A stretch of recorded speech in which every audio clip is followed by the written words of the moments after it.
Raleigh today. We're here with Ashley. We're here with Elliot.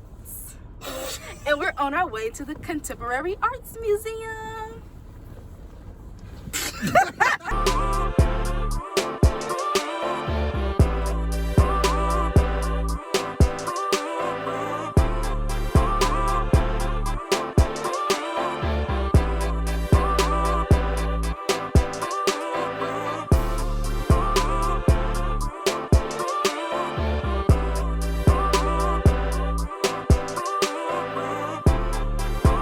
We're listening.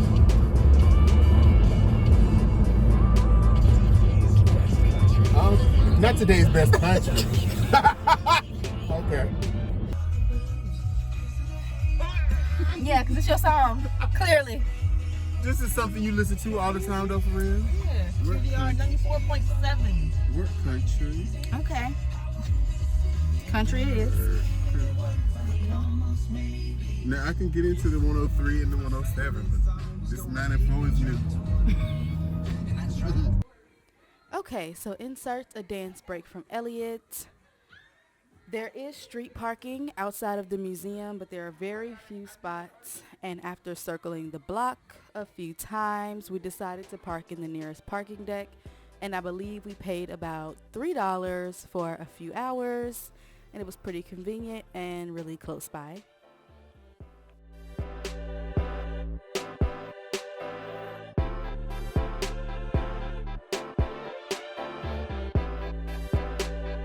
McKay Beats.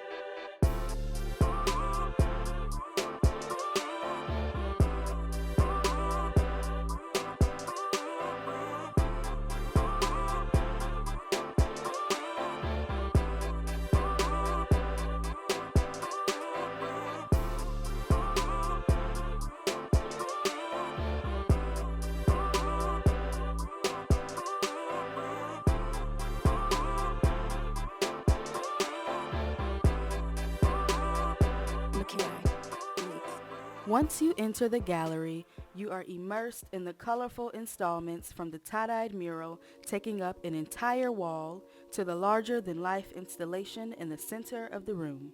To give you a little insight into the inspiration behind the work, I am going to read a description from the artist Maya Freelon.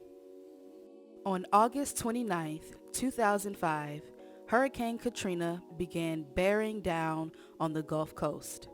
Massive amounts of water breached the levees and flooded the city of New Orleans. The same week, I found a stack of colorful tissue paper in the basement of my grandmother, Queen Mother, Frances J. Pierce. A leaking pipe that had long since been repaired caused the assorted colors to be beautifully and intricately marked by water. The center of the paper was white, while the edges revealed a concentrated line of color. It held telltale signs that water was once here. The discovery of this stack of bleeding, in quotations, tissue paper provided a powerful allegory for what was happening to Black people in New Orleans. I saw water literally moving people of color to the margins. The use of delicate tissue paper in my work continues to represent the resilience of people deemed insignificant and the power of our collective unity. Katrina was the first time in my adult life that I connected the effects of a natural disaster to deep-seated institutional racism in the United States. The tepid response from our national leaders and the ignored forewarnings from environmental scientists had the greatest impact on the poorest communities, which consisted mainly of Black and brown folks. Although the total death toll for Hurricane Katrina is unknown, it was officially listed at 1,833 people. 93% of people who died unnecessarily were Black and 40% were elderly. Many of the deceased did not have access to transportation, did not have the financial means to evacuate, and or were disabled. Losing that many black people at once was in part racism and part socioeconomic disparity, as well as the failure of the government and state officials to protect the citizens of the United States.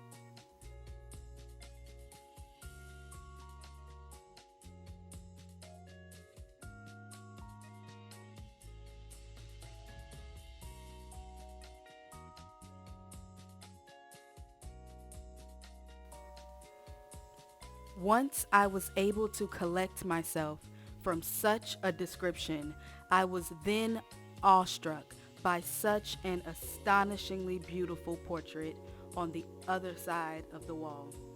The photographer's name is Alun B. This is Madame Badian from the Empowering Women series, shot in Dakar, Senegal.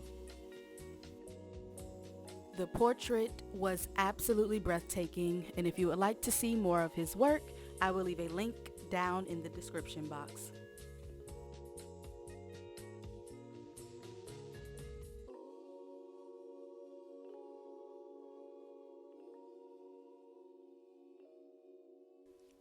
We are now heading downstairs to the Kennedy Carter exhibition, and Kennedy Carter is a photographer that I follow, and the whole reason why I gathered my friends to come to Cam Raleigh is because I really wanted to see her work in person. The title of the exhibition is Flexing/New Realm. Here is some insight behind the inspiration.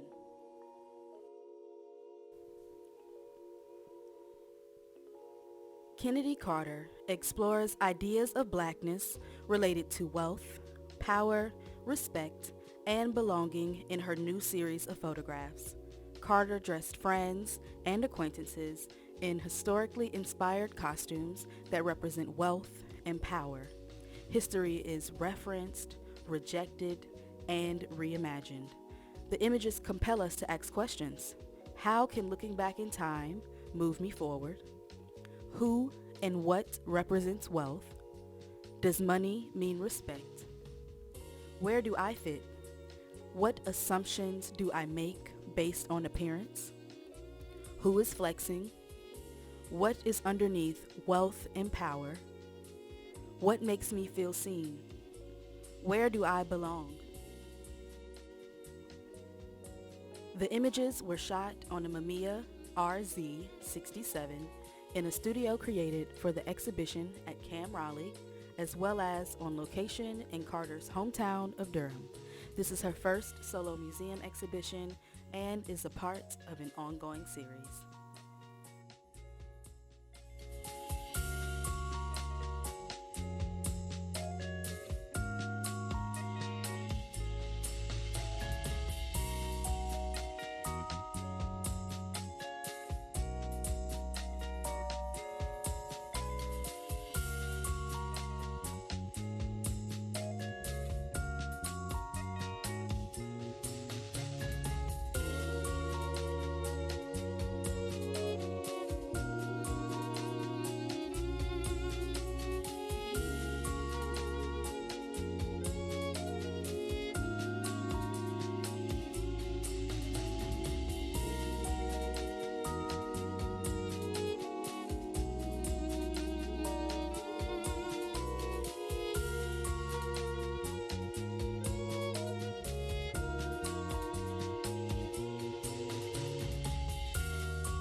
That concludes our tour of Cam Raleigh.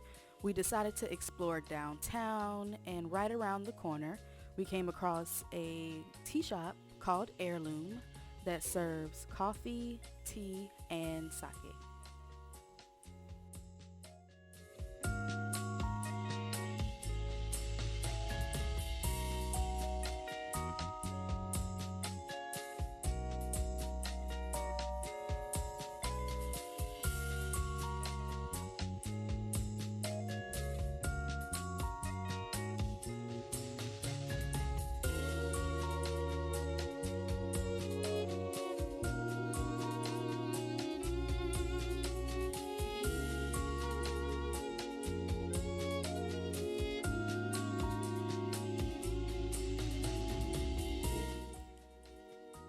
The tea shop was super cute.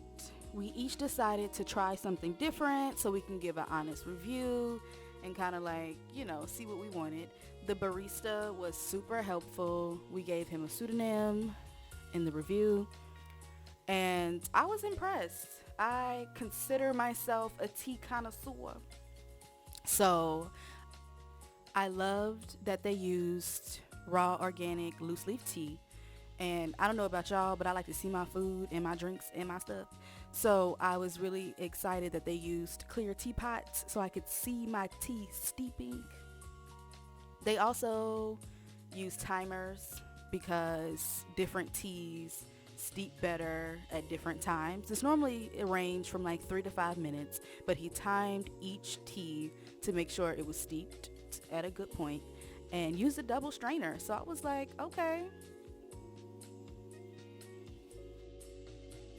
Stay tuned for the review.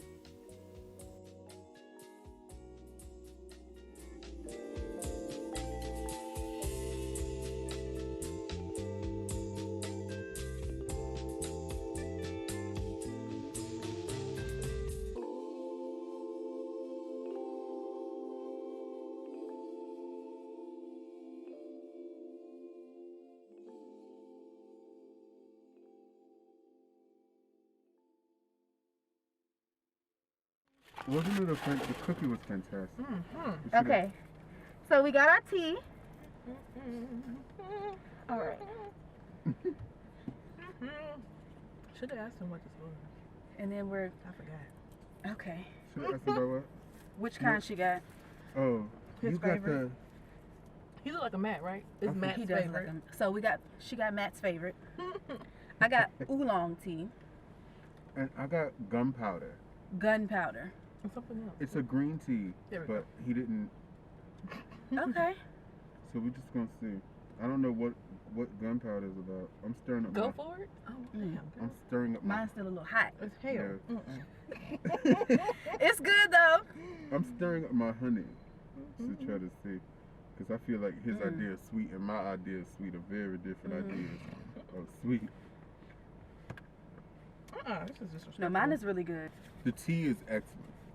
Is it? However, The comma. tea is good. He does have a very different idea about what knew it. sweet is. Than I do. So it's not sweet at all. It's not. I mean, I know it's there, but If you didn't know it was there, would you be able to tell it was there? no. The only reason I know it was there is because I did take a sip pre-stir. Oh, okay. I'm gonna stir mine up. Well, something smells great. See, make sure my honey is not all at the bottom. Oh, this lid is on tight. Yeah. No, I think mine is. I don't even see like you can see a line of Yeah. demarcation. I spilled it on myself. I don't see a line. It smells so great. It's like when you're taking a shower in the bathtub and then all this fragrance just like. With your Bath and Body Works teams. Well, GBS that shit. All right, guys, going to Belk.